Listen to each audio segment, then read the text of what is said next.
एक गांव में अक्षय नाम का एक युवक का पोस्ट मास्टर की नौकरी लगी।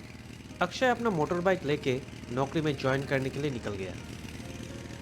अक्षय एक सीधा साधा लड़का था, पर उसका दिमाग बहुत ही शार्प था, इसलिए कम उम्र में ही उसको नौकरी लग गया।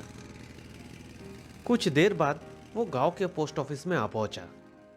उनको ऑफिस का पियोन पांडे जी और पोस्टमैन ने स्वागत किया। सर, आज आपका पहला दिन है, कोई परेशानी तो नहीं हुआ रास्ते में?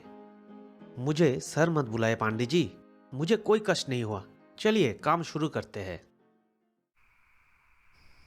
पहले ही दिन पोस्ट ऑफिस में बहुत भीड़ हुआ और काम खत्म होते होते रात के 9 बज गए। सर, आज तो बहुत लेट हो गया है, आपको घर पहुंचते पहुंचते रात के 12 बज जाएगा।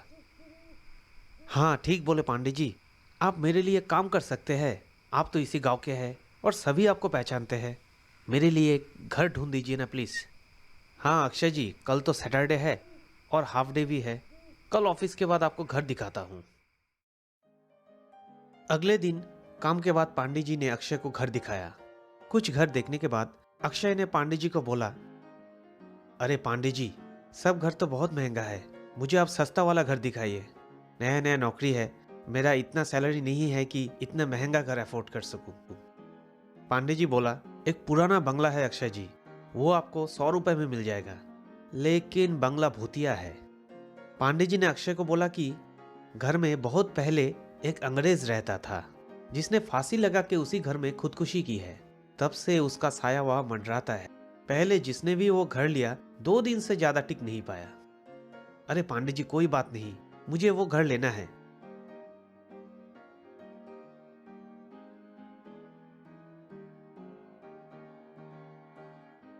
अगले दिन अक्षय आके 200 रुपये एडवांस देके उस घर में अकेले शिफ्ट हो गया और साफ सफाई करके अपना सारा सामान रख के घर को सजा दिया। उस दिन रात को अक्षय जब सो रहा था तो किचन से बर्तन गिरने का आवाज से उसका नींद टूट गया। अक्षय बहुत साहसी था, वो लाइट जला के किचन गया तो किचन में कोई नहीं था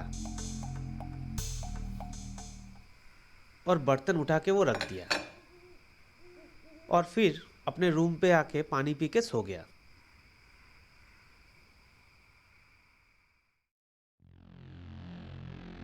पर अगले दिन सुबह जब उसका नींद टूटा तो उसने देखा कि वो बगीचा में सोया हुआ है और उसके सामने वो अंग्रेज का कब्र था। वो डर गया और सोच में पड़ गया।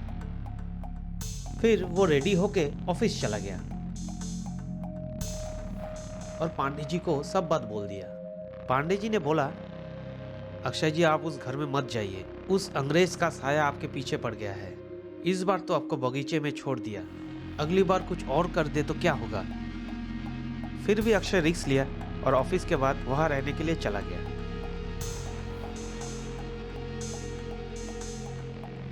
उस दिन रात को फिर वही घटना हुआ।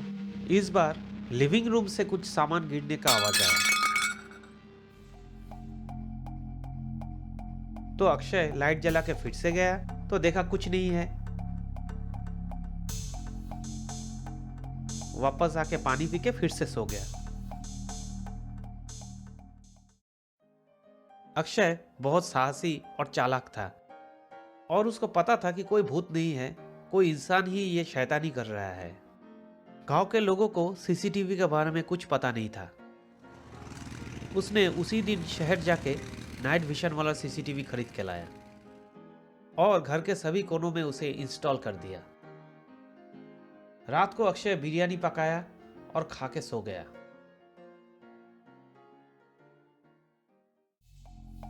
रात को फिर से उसे दूसरे रूम से आवाज आने लगे। अक्षय लाइट जला के दूसरा रूम गया और देखा कि कोई नहीं है तो फिर से लाइट को ऑफ करके पानी पी के सो गया। अगले दिन सुबह देखा कि वो नारियल पेड़ के ऊपर सोया हुआ है। वो किसी तरह पेड़ से नीचे आया और रूम पे अपना सीसीटीवी का मेमोरी निकाला और ऑफिस ले आया। ऑफिस में आके वो कंप्यूटर में वो मेमोरी लगाया तो देखा कि एक खुफिया दरवाजे से 4 लोग घर के अंदर आए।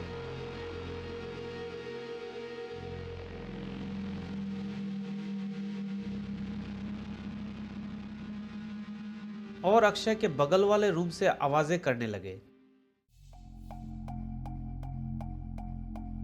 जब अक्षय दूसरा रूम गया तो उन लोगों ने पीने का पानी में नींद का गोलियां मिला दी, जो खा के अक्षय बेहोश हो गया और ये लोग उसे उठा के पेड़ के ऊपर लाके रख दिया। ये वीडियो अक्षय ने पांडे जी को दिखाया तो पांडे जी बोला, आप तो बहुत साहसी है और बुद्धिमान भी। चलिए ये जाके थाने में इंस्पेक्टर को दिखाते हैं। वो लोग थाने में जाके इंस्पेक्टर को सब बताया और ये वीडियो दिखाया। इंस्पेक्टर वीडियो देख के बोला, अरे ये तो 4 बहुत ही डेंजरस क्रिमिनल है जिनकी हमें तलाश है। ये लोग क्राइम करके गायब हो जाते थे। तो पुलिस ने प्लान बनाया और रात को जब वो क्रिमिनल्स आए तो पुलिस वाले ने उसे पकड़ लिया। गांव में अक्षय को अपना साहसी और चतुराई के लिए बहुत सम्मान मिला और तोहफे के तौर पे बंगले का मालिक ने वो बंगला अक्षय को गिफ्ट कर दिया और वो खुशी खुशी वहां रहने लगा।